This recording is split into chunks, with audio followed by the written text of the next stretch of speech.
إذا الوجه في آية سقني أجد باسم المصطفى محمد إذا الوجه في آية سقني أجد باسم المصطفى محمد إذا الوجه في آية سقني مثلت الباب والحكماء بالتسبيح بكل يقول بالتاجر والباطن أتاه الكتاب في كل زمان المجد والاستقامة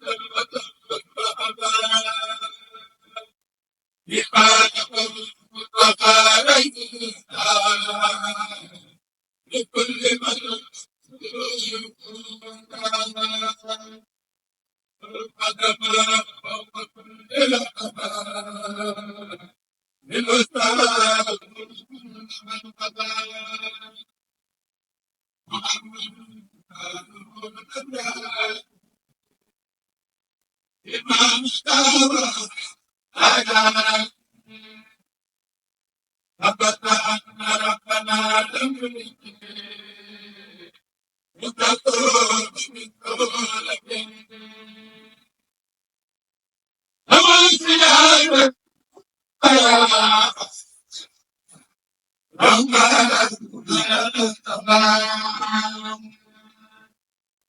هو النبي والرسول والحديث هو الحبيب والإسلام والتدين وصل كل جهة بالخير كما وسال القدوس والخير كما كون النبي المنتقى محمد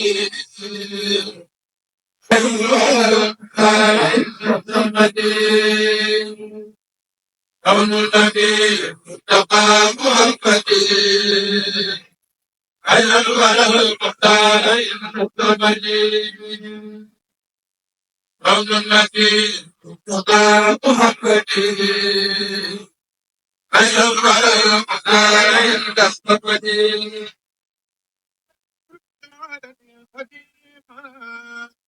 المصطفى الذي هوى تقديما هذا لمن جاء أعوذ بالله من الشيطان الرجيم بسم الله الرحمن الرحيم والصلي والسلام وبارك على سيدنا ومولانا محمد وعلى آله وصحبه والحمد لله رب العالمين ربنا زدنا علما وعملا وأدبا وفهما السلام عليكم ورحمة الله تعالى وبركاته. Alhamdulillah, Aïn Mubarak à tous, en ce jour de Yom Jumu'ah, couplé à ce jour de Eid al-Adha, on va continuer. Le fait que ce soit un jour de fête n'exclut pas de continuer à faire des muzakkaras, des rappels. En l'occurrence, on va continuer effectivement ce commentaire de ce mukhtasar, de ce livre de Ibn Juzay, Darouri, livre dont on rappelle qu'il a un grand intérêt. On a lu l'une des introductions, le traducteur, le cher, le frère Younes Bonpa, qui, on y repense,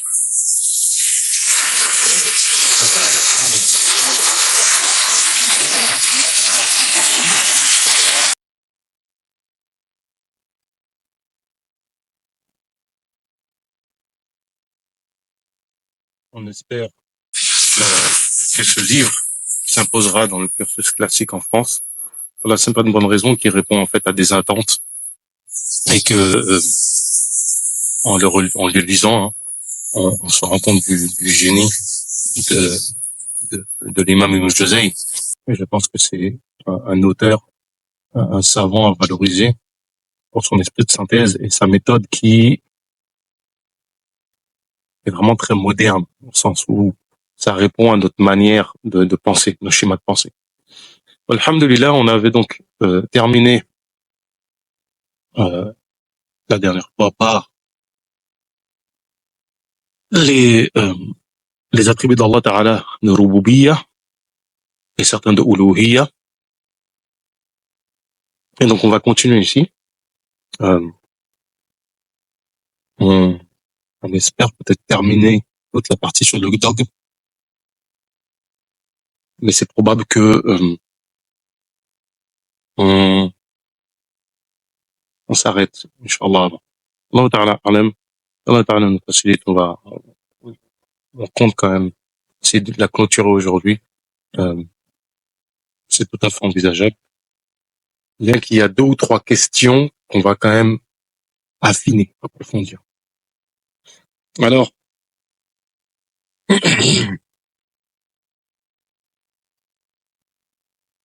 il a rappelé que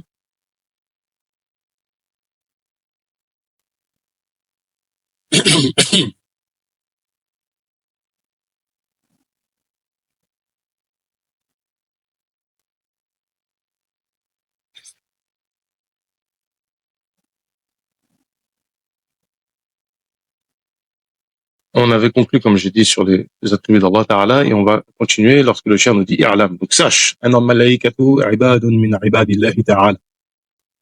sache que les anges, certainement, ne sont que des serviteurs d'Allah, parmi les serviteurs d'Allah. Ceci, c'est pour sortir de toute erreur d'interprétation les concernant. Donc ce sont des esclaves, des créatures d'Allah. Alors je préfère la traduction esclave que serviteur. Serviteur, ça peut être ambigu, notamment en français. Ce sont des esclaves d'Allah Ta'ala, et que ils sont mukramoun indah. Ils ont une grande distinction auprès de lui, une grande noblesse auprès de lui.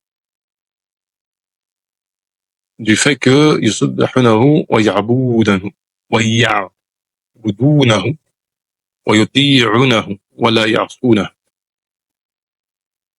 En effet, ils le glorifient, yusabbihu, ils font le tasbih, ils font la ibada, ils l'adorent, et lui obéissent sans désobéissance.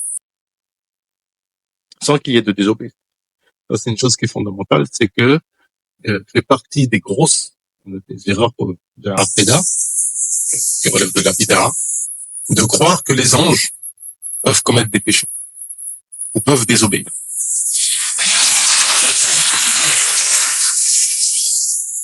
فمنهم كانوا السماوات وحفظة على بني آدم وغيرهم. Alors, il y a parmi eux certains qui résident dans les cieux, qui habitent dans les cieux. Certains, notamment, en l'exemple d'un certain groupe d'anges qui ne cessent de faire le tasbih, qui se situent juste en dessous du trône. Il y a aussi un endroit spécifique, comme une espèce de mosquée où les anges rentrent, font la prière et en ressortent.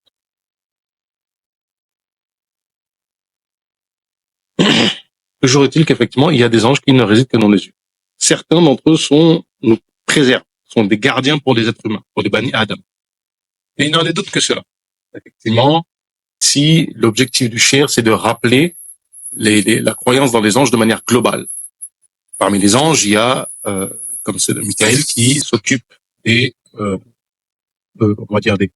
éléments climatiques. On a aussi le cas de Sayyidina Jibril, alayhi salam. On va revenir sur cette situation parce qu'on le cite explicitement pour des raisons qui vont être évidentes. Il y a aussi le Malik al-Maut, donc l'ange de la mort. Il y a Nakal Munkar, ceux qui interrogent dans la tombe. Il y a les anges, les Mukatibin, ceux qui notent les bonnes et les mauvaises actions. Il y a les anges qui recherchent les cercles, les majalis de zikr, les rassemblements de zikr. Ils sont créés spécifiquement pour cela, etc., etc. Et il y a le ange, chacun joue son rôle. Ils constituent donc وهم خلق كثير ولا يحيط بعدمهم إلا الله بعددهم excuse-moi إلا الله. Donc en fait ils sont un nombre vraiment conséquent, ils sont kathir, nombreux, et ne connaissent leur nom qu'Allah Ta'ala.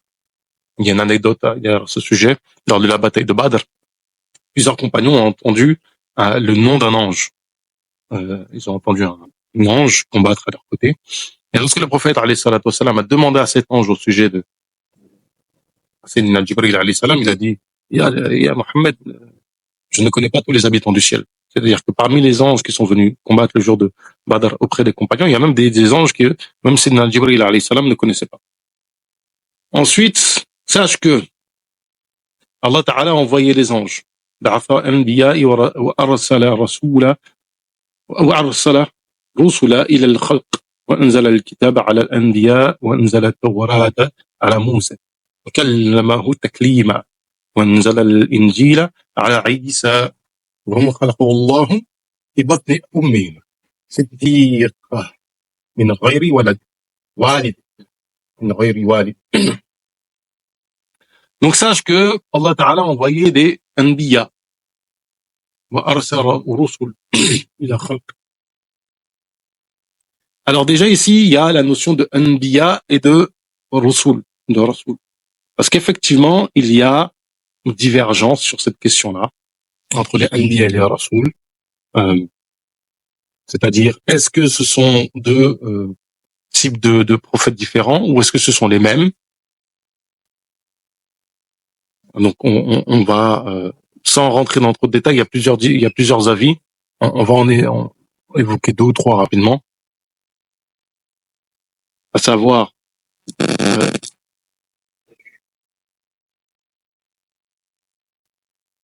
l'avis qui nous semble le plus évident, c'est que le rasoul, un rasoul, c'est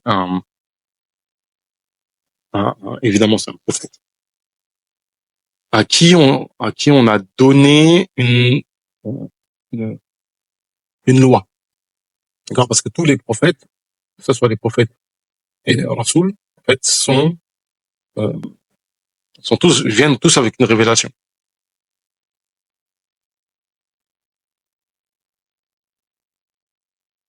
Et dans le cas des rasoul, ils viennent avec une loi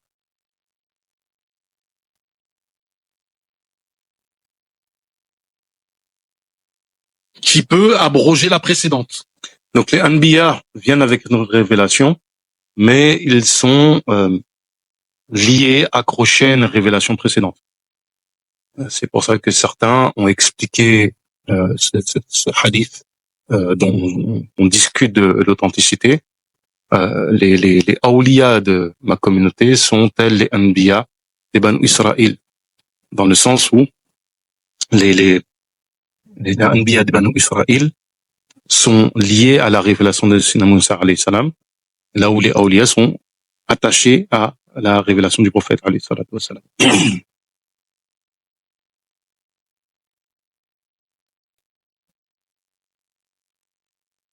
Donc parmi les avis, celui-là, le premier effectivement qui nous semble être le retenu, à savoir que le rasoul vient avec une législation, les anbiya, eux n'ont pas de législation.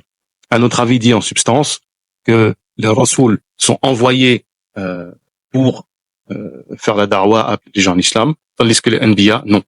Un autre avis dit l'inverse, qu'en fait ce sont les anbiya qui reçoivent une révélation, une législation, et que ce sont les rasoul qui, eux, n'ont pas de législation qui leur est propre. Et effectivement, ça semble être l'avis d'Ibn Juzay, parce qu'il dit « Wa anzal al-kutuba ala anbiya ». Donc il a envoyé les kutub, « Wa anzal al-kutuba ala anbiya ». Il a envoyé les livres aux anbiya. Donc ça semblerait être l'avis d'Ibn Juzay. Ensuite, il nous dit « Wa anzal al-tawrata ala Musa wa kallamahu taklima ». Alors ici, arrêtons-nous sur plusieurs choses. وأنزل الإنجيل على عيسى عليه السلام. Donc, premièrement, l'imam ne va pas évoquer les autres livres. Il va rester sur ces deux premiers-là. Wa alaykoum salam, al-Mubarak. Il va évoquer la Torah et Sayyidina Moussa alayhi salam, l'Injil et Sayyidina Isa alayhi salam. Et on pourrait comprendre ici qu'il y a une question de contexte, c'est qu'autour d'eux, il y a des juifs et des chrétiens. Et l'idée, c'est de fermer la porte à toute erreur de lecture, d'interprétation du Coran et de la Sunna, en rejetant d'une certaine manière ces révélations et le prophète en question, du fait d'avoir une opposition ou de vouloir se démarquer avec les juifs et les chrétiens.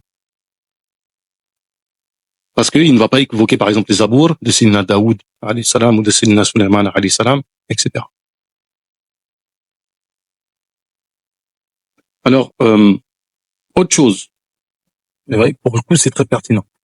Si on se rappelle ce que l'imam Ibn Juzay a dit au sujet d'Allah Ta'ala et de ses attributs, on remarque que l'imam, il y a un attribut qu'il n'a pas évoqué. Il a évoqué les attributs de Rububiyya, comme on l'avait expliqué. Il a évoqué certains attributs de Uluhiyya, mais il y en a un qu'il n'a pas évoqué, qui est Kalamullah, l'attribut sur lequel il y a eu de plus de polémiques. Des polémiques avec d'autres groupes déviants, comme les Mu'tazila, les Jahmiya, etc. Et au sein des sunnis, parce que au sein des trois madhhab sunnis de Tawhid, que ce soit les Hanabila, que ce soit les Hanafi, Maturidi, ou que ce soit les Ash'ari, on constate que parmi les questions sur lesquelles il y a divergence, il y a la question de Kalamullah, sur laquelle il est impossible de nous réconcilier. Donc c'est vraiment une question sur laquelle il y a une divergence, une réelle divergence, là où d'autres on pourrait parler de divergence Louraoui, de divergence de terminologie, etc. Mais là il y a vraiment une divergence réelle entre par exemple les Hanabila et les Ash'ari sur la question de est-ce que la parole d'Allah Ta'ala est parole et son, et son et lettre, est composée de son et de lettres, la question de kalam nafsi et kalam lafzi, la question de la récitation du Coran, avec les divergences qu'il y a à ce sujet-là, au sein même des Hanabila, avec les Hanafi Maturidi, justement, le kalam lafzi et nafsi, il y a une divergence, etc. En fait, c'est vraiment la question sur laquelle il y a eu le plus de débats. Il y a même des avis, des fois, qui sont allés loin, carrément. Certains avis, ça c'est plus chez les Hanabila, où on dit que les mots qu'il y a dans le Coran, que l'on trouve, par exemple, dans le dictionnaire, ne sont pas créés, etc., etc., etc. Alors, l'avantage de ne pas évoquer cette mas'ala de Kalamullah lorsqu'on parle d'Allah Ta'ala, comme ça a été fait dans la première, dans le cours qu'on a fait la muzakkara qu'on a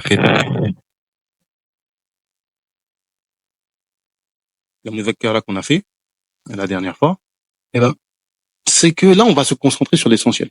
Parce que polémiquer sur qu'est-ce que le Kalamullah, c'est comme quelqu'un qui reçoit une lettre du roi ou de son bien-aimé et qui, plutôt que s'intéresser à ce qui est dit dans cette lettre, du message de cette lettre, on s'arrête sur établir la qualité du papier. Est-ce que c'est du papier canson? Est-ce que c'est une feuille A4, A3? La couleur de l'encre? Quel type de calligraphie? Plutôt que de s'intéresser à ce qui nous est dit. Et ici, en paraphrasant le Coran, ça nous permet d'aborder le Kalamullah sous son angle essentiel, à savoir la révélation faite à l'ensemble des messagers, et que cette révélation, ces livres révélés, ils sont là pour nous indiquer la voie à suivre. De là, on peut s'arrêter et donner la définition de Sharia qu'on trouve chez l'imam al-Qurtubi, qui est la voie manifeste, évidente, par laquelle on parvient à ilan najah, on parvient à être sauvé. On parvient au salut. Voilà, on parvient au salut. Donc c'est fondamental en fait, vraiment d'avoir ça en tête. Alhamdulillah, On voit ici une pédagogie chez Ibn Juzay qui est des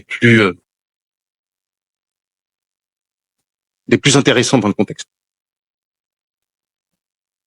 وهو خلق الله في بطن أمه صديقة في غير والد. Donc, Sayyidina Isa alayhi salam, qui a été créé par Allah Ta'ala dans le ventre de sa mère Siddiqa, Sayyidina Maryam alayhi salam, qui est Siddiqa, c'est un degré de wilaya, un degré de proximité avec Allah Ta'ala. La Siddiqiyya, sans qu'il soit créé à partir d'un père.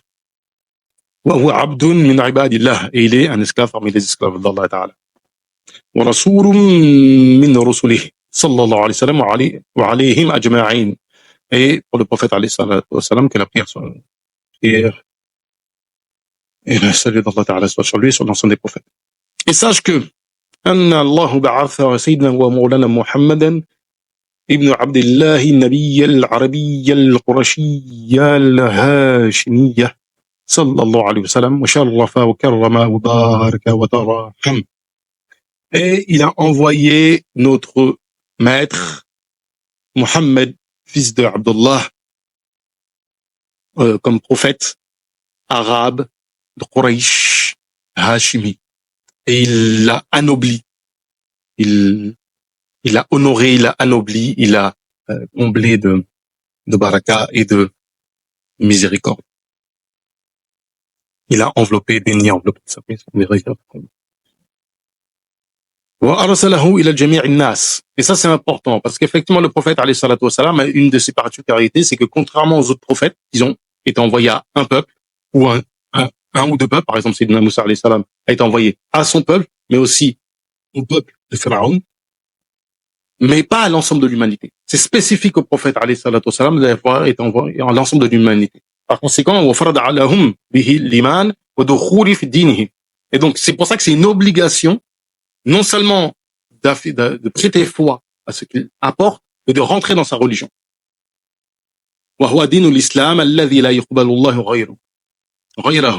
C'est notre islam, la dernière révélation, celui par que Allah Ta'ala n'accepte pas d'autre islam que celui-là.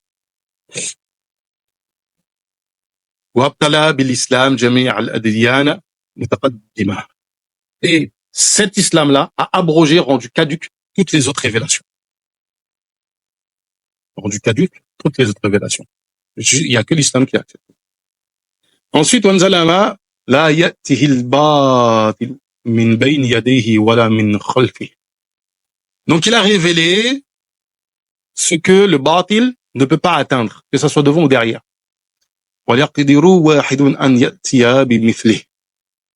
Et il n'a pas, personne n'est capable de produire un équivalent.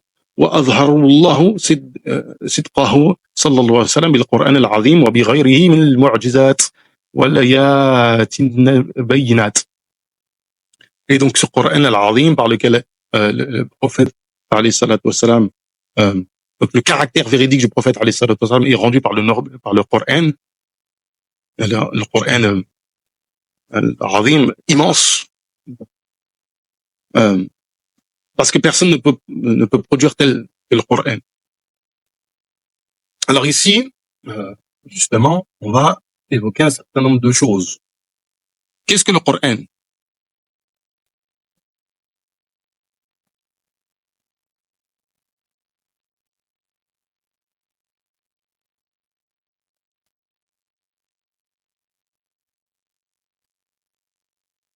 Le nom de la parole d'Allah Ta'ala et de son livre révélé sur son esclave et envoyé, Mohammed, alayhi salatu wa salam, par l'intermédiaire de Sayyidina Jibril, alayhi salam.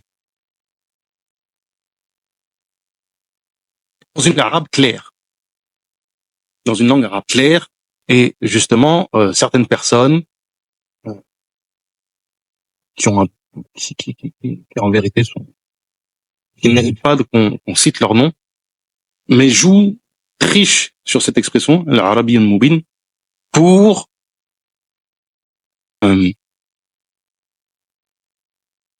remettre en question le concept de tafsir. Alors il faut bien comprendre. Le terme arabe renvoie, entre autres, euh, à la notion d'éloquence. C'est-à-dire qu'en lui-même, la racine araba, aïn, ra, ba, il y a l'idée d'éloquence dedans. Donc l'arabité est liée à l'arabité, le fait de s'exprimer dans cette langue avec une certaine éloquence.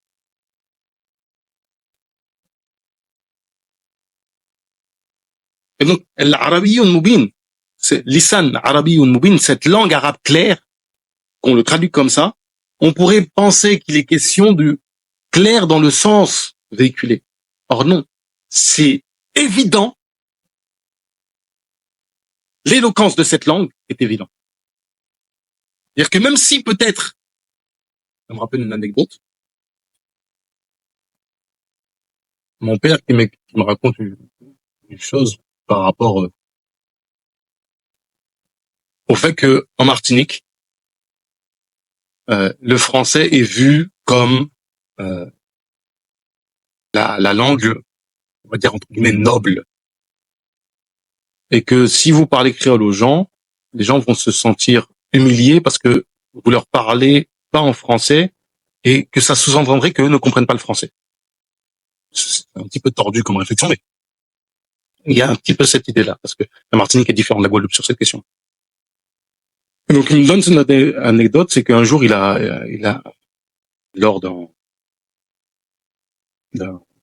meeting, il a pris la parole, il a demandé s'il devait parler en arabe, s'il devait parler en créole ou en français. On lui a dit de parler en français, il a parlé en français, et un homme, une fois qu'il a fini son discours, pour bien le voir, et lui dit, je n'ai rien compris à ce que tu as dit, mais ce que tu as dit était extraordinaire.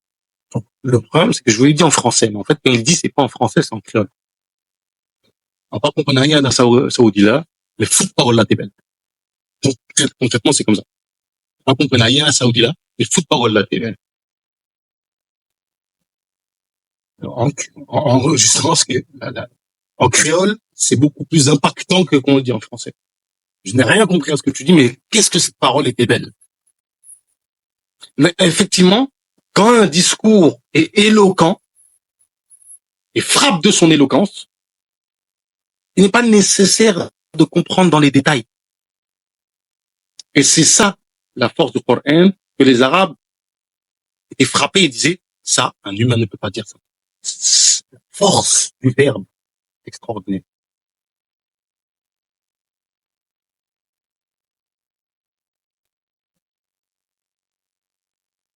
منقوع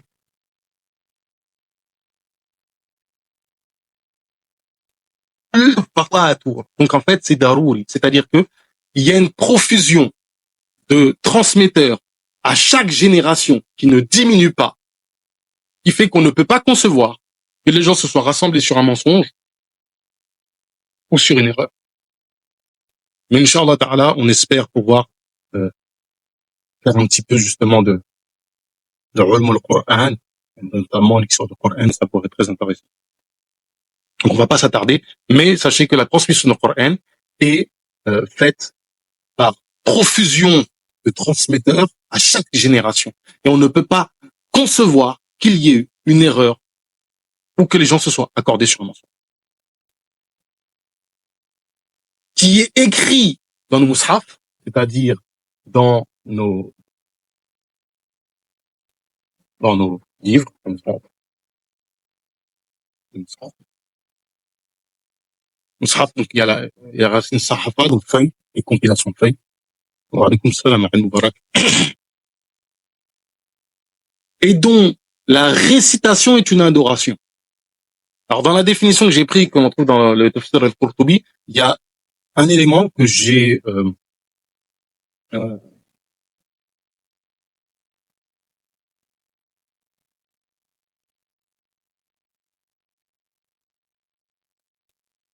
qui est absent dans la définition de Tafsir al-Qurtubi, mais que moi j'ai appris par ailleurs dans un livre de Usul que j'ai fait avec mes enseignants, et dont la pratique est une obligation, et la mise en pratique de ce qui contient est une obligation, dans ce qui est décrété dedans. Dont le début commence par Surat al-Fatiha, et la fin est Surat al-Nas. et dont la plus petite surah, même la plus petite ayah, est un miracle. Globalement, on a tous les, là, si vous voulez, les définitions que vous aurez de Coran, globalement, il y a tous les éléments que vous avez là. Des fois, c'est agencé différemment. Alors, de toute façon, l'essentiel, c'est d'avoir ces éléments-là de définition de ce qu'est le Coran. Donc, cette parole d'Allah Ta'ala. On va s'arrêter sur deux éléments. Premièrement, ce khitab, ce discours d'Allah Ta'ala, notamment le Coran, et on peut supposer que c'était la même chose dans les révélations précédentes, a trois sujets, trois éléments qui le composent. Trois éléments qui le composent. Les récits édifiants. Les récits des peuples précédents. Tawhid. Le fait qu'Allah Ta'ala nous instruit à son sujet, le concernant. C'est pour ça que Suratul Ikhlas a la valeur du tiers du Coran parce qu'elle ne traite que du Tawhid. Et plus particulièrement du Tanzih.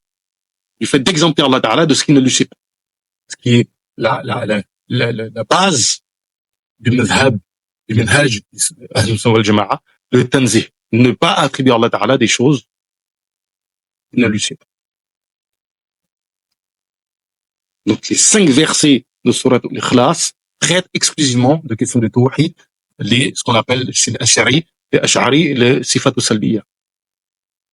Et la question des ahkam, mais en fait des statuts légaux, qui en fait, en usul al-fiqh,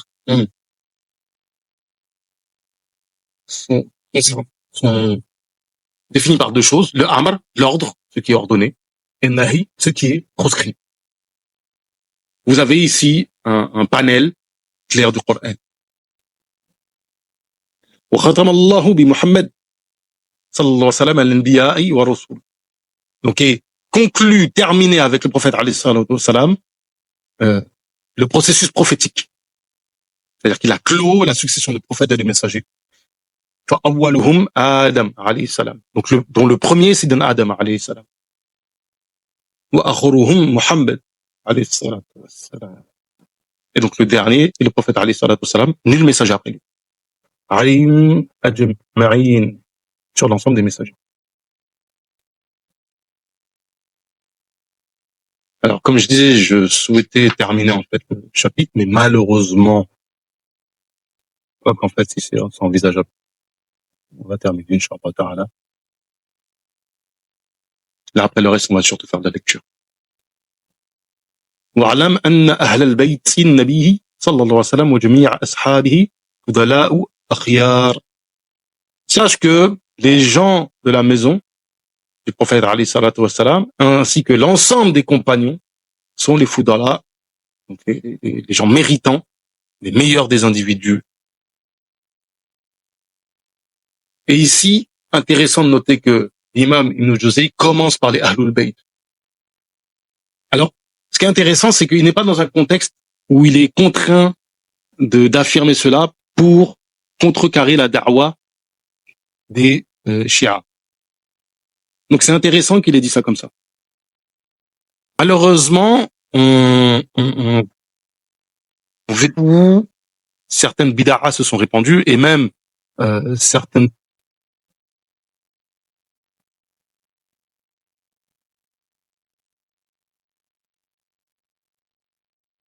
wahhabis qui véhiculent quand même des positions qui sont proches justement des nawasi.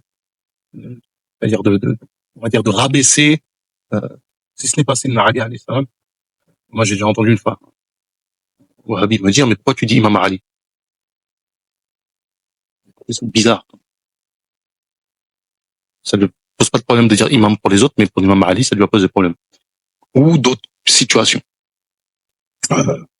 Certains qui, bon, ils vont pas jusqu'à honorer Yazid, mais bon, ils vont essayer de quand même de lui donner une certaine dimension. Wallahu ta'ala. En tout cas, c'est intéressant qu'il commence par eux et ensuite par les compagnons. Il faut savoir que fait partie de la aqidah, du credo, du dogme de Ahlus Sunnah wal Jama'a, le fait de les aimer. Je parle bien des Ahlul Bayt. Ils ont un statut particulier. Ce sont les plus nobles d'un point de vue du nasab, d'un point de vue de l'ascendance, ils ont une noblesse de sang. C'est-à-dire que certains disent en islam il n'y a pas de noblesse de sang, c'est faux. On reconnaît la noblesse de rang, de sang, etc. Maintenant, il y a certaines noblesses qui, d'un point de vue du droit, n'ont pas d'impact. Ce qui n'est pas le cas des Ahlul Bayt. Les Ahlul Bayt, leur noblesse a un impact. C'est un impact sur le zakat. Dites-vous que pour certains qui sont attachés au Ahlul Bayt, par le biais, par exemple, de l'affranchissement, le wala, ce qu'on appelle un lien qui est soit par l'affranchissement, soit par comment on appelle ça, soit par le biais de la conversion. Donc en fait, ils ont un lien avec leur tribu. Chez les Ahnaf, en fait, ils ne reçoivent pas la zakat, comme s'ils étaient faisant partie intégrante des Ahlul Bayt, ce qui n'est pas le cas chez Maliki, comme on le verra. Mais c'est intéressant de voir que on leur donne un statut particulier. Dites-vous que pour nous, chez les Maliki, le fait de porter atteinte à Ahlul Bayt, ça mérite une punition, qu'on appelle un ta'zir, un ta'dib, à la discrétion de l'ijtihad du juge. Parce que on estime que tu n'as pas à porter atteinte à Ahlul Bayt. Il y a aussi plein de adab qui les concernent en matière de spiritualité, même de fiqh en réalité, mais de spiritualité. On ne leur donne pas la zakat, comme on le verra, Inch'Allah Ta'ala. On va expliquer le pourquoi du comment. Mais il y a vraiment cette idée qu'ils ont un statut particulier. Et on parle même des Ahlul Bayt parmi les contemporains. On les garde en fait à ne pas respecter leurs droits sur nous.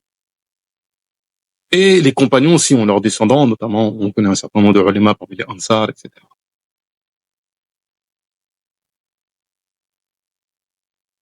Et parmi les principaux à leur tête, justement, de ces gens les plus méritants de la création,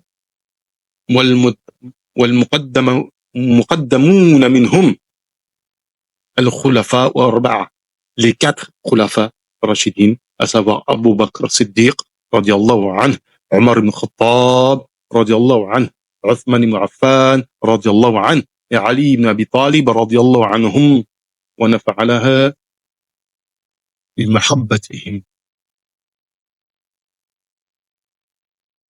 La conclusion de l'Ibn Jawzi est magnifique, c'est qu'Allah Ta'ala nous gratifie, nous fasse tirer profit de l'amour que l'on leur porte. Donc en fait, ici, il rappelle l'obligation de tous les aimer.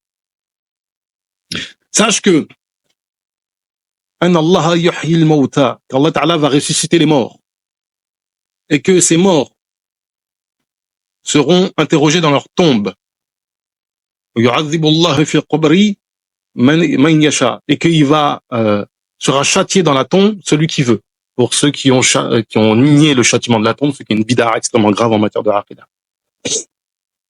Sache qu'Allah Ta'ala rassemblera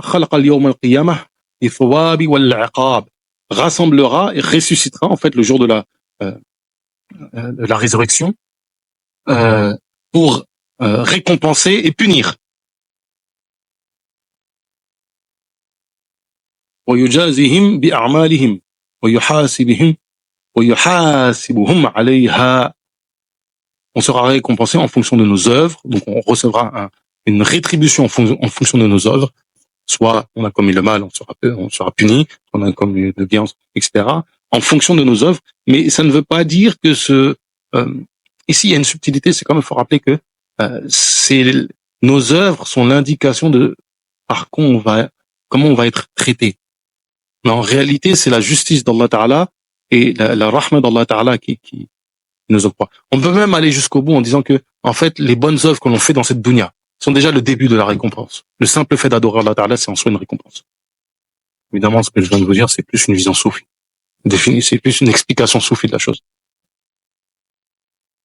Il va trancher entre les gens, comme on est rapporté dans la sunna, que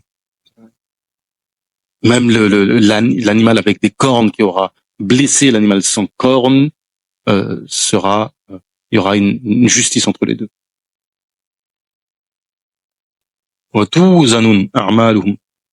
Et on va peser leurs actes.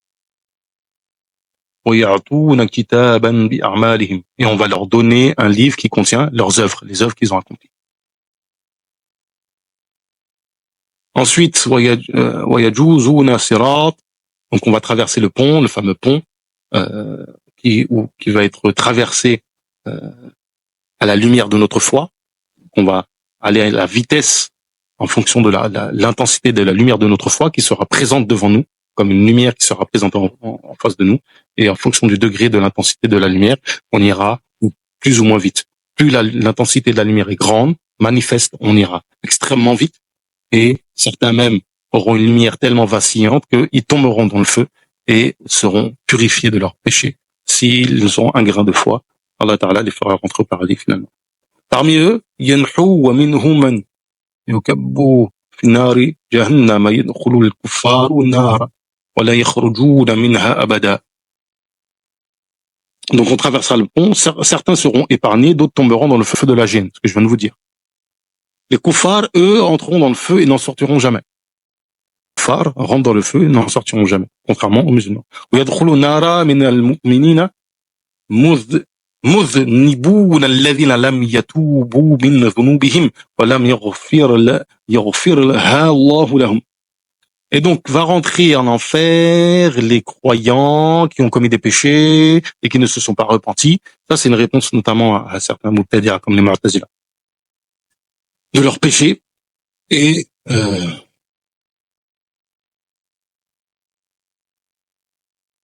à qui Allah Ta'ala n'aura pas pardonné leurs péchés.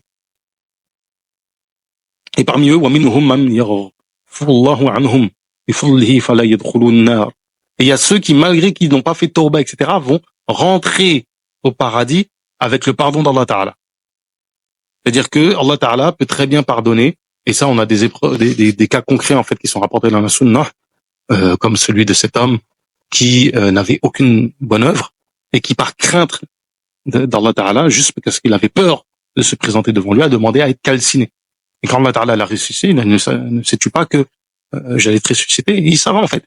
C'est-à-dire que ce qu'il a fait, même ça implique une erreur de aqida, ce qu'il a fait, mais profonde. C'est-à-dire que il a cherché à être calciné parce qu'en espérant qu'Allah Ta'ala ne le ressuscite pas. Donc il y a une profonde erreur de aqida dans ce qu'il a dit. Et quand Allah Ta'ala lui demande pourquoi tu t'es calciné comme ça, il dit mais par crainte d'être présenté devant toi. Et en fait, juste à cause de cette peur, Allah Ta'ala va lui pardonner. Donc c'est une seule bonne action comme ça. La crainte d'Allah Ta'ala. ويشفع رسول الله صلى الله عليه وسلم في أمته. Le prophète alayhi salatu wassalam va intercéder pour les membres de la communauté, de sa communauté. Là, ça demande, on va pas évoquer la longueur de ce hadith, mais Allah Ta'ala va faire que le prophète alayhi salatu wassalam puisse intercéder. On va se tourner vers l'ensemble des prophètes avant d'aller vers lui, et tous vont nous renvoyer vers un prophète suivant, et le dernier, Sayyidina Isa alayhi salam, va nous dire, allez voir le prophète alayhi salatu wassalam. Et ce jour-là, le prophète alayhi salatu wassalam, il va lui être inspiré des formules de louange par lesquelles il va intercéder auprès d'Allah Ta'ala.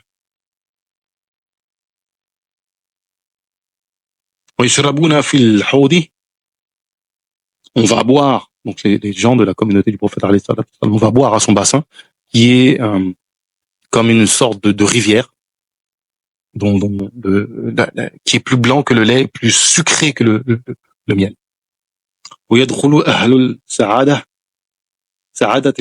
Et donc les gens de la félicité entreront au paradis.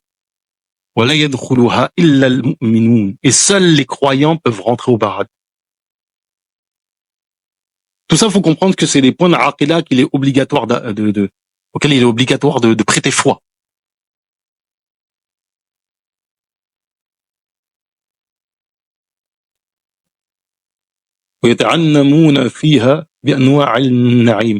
Et on va bénéficier, on va jouir de délices, de nombreux délices, comme comme nourriture, comme boisson, comme vêtements, comme palais, en fait, faut comprendre que cette jouissance du paradis, c'est une jouissance qui n'est, alors certains pensent qu'elle est matérielle. En fait, non, c'est une jouissance qui est purement spirituelle, mais c'est-à-dire que quand on est dans cette dunya, il y a un certain nombre de plaisirs que l'on connaît, mais ils sont issus de la matière. Par exemple, quand on mange quelque chose qui est vraiment agréable, qu'on a un rapport intime, ce plaisir qu'on a, cette espèce de moment d'immensité, de moment où le temps est suspendu, ça sera comme ça, mais constamment. Et il y a encore beaucoup de choses à dire sur ces dimensions spirituelles, mais là, on est sur l'aspect dogmatique, on va pas s'attarder. Allah ta'ala. وبالله توفيق ويرون فيها ربهم سبحانه. Et on verra notre Seigneur, qui est le plus haut degré de bienfait.